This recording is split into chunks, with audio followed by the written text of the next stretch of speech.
All right, let's get right into this one. We're about to dive into a story that really messes with that line between a nightmare and what's real. It all starts in the one place you're supposed to feel totally safe, your own bed. And, well, it goes downhill into absolute terror, fast.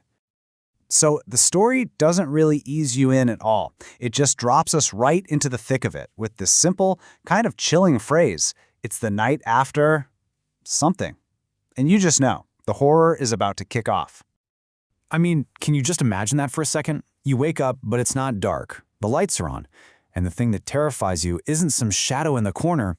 It's a person. A total stranger just sitting there, right on the edge of your bed. So the confrontation happens right away. It's immediate. He actually reaches for her, and she, just on pure instinct, knocks his hand away. But her fighting back isn't met with him backing off. No, he just comes back with this cold, menacing question that puts him completely in control. He leans in, and that's when the torment really begins. Okay, so next we're going to see how this physical confrontation just spirals into this state of complete psychological helplessness. And here's the twist that makes it all so much worse. As he's talking to her, she realizes she's completely paralyzed. She can't move a muscle, she can't scream for help, she can't do anything but just lie there and stare at him. I mean, your voice, your body, the very things you'd need to survive are just gone. But then, in this moment of just sheer willpower, she remembers something she calls a 6-word mantra, and it works. For a split second, she breaks free. She runs to her dad's door screaming for help, but just as fast as it left, the paralysis slams back into her. And the man is right there, just effortlessly guiding her back to bed like she weighs nothing. His words are just a taunt, you know? He calls her desperate attempt to escape foolish, just hammering home how much control he has over her. The one time she tried to fight back, it only made her feel even more helpless.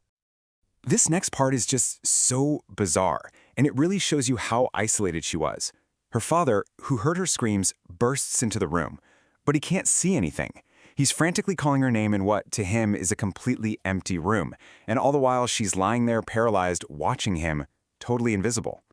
Yeah, the isolation was absolute. And it wasn't just her father. As the man is leading her back to her bed, she sees 2 house guests sitting out on the porch, and they're looking right into the room, but they don't see her either. It's like she's a ghost in her own house, trapped in this reality that only she and this intruder can see. So now, the whole encounter starts to shift. It stops being just about a physical threat, and it becomes about delivering some kind of message. As her dad is still in the room, terrified, searching for her, the man on her bed speaks, and he just dismisses her father's entire life's work of protecting her as foolish.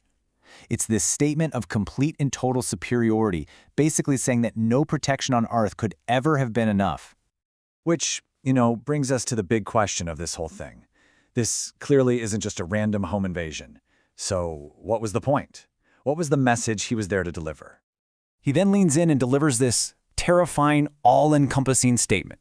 And notice, it's not about him as one person, it's about we. He even repeats every aspect just to make sure it sinks in. The threat isn't just physical, it's everywhere. It's unknowable, and it's impossible to ever really identify or get rid of. They're all around, and they're completely invisible. And then, just as weirdly as it all began, the whole thing comes to a sudden and really disorienting end. And it just leaves behind this permanent feeling of, what just happened? His message is delivered, so he just gets up, turns off the light, and walks out. And in that exact instant, the second the light clicks off, the paralysis is gone.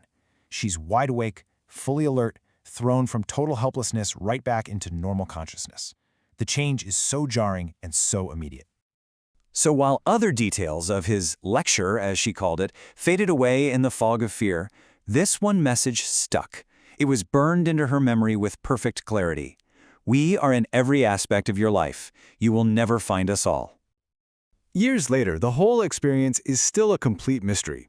She's left totally baffled, caught between how vivid the memory is and just how impossible it all seems. And that's really where this account leaves us, with her own profound doubt. Was it an incredibly vivid, symbolic dream? A terrifying hallucination? Or did something truly inexplicable actually happen that night? That question just kind of hangs in the air, and there is no easy answer.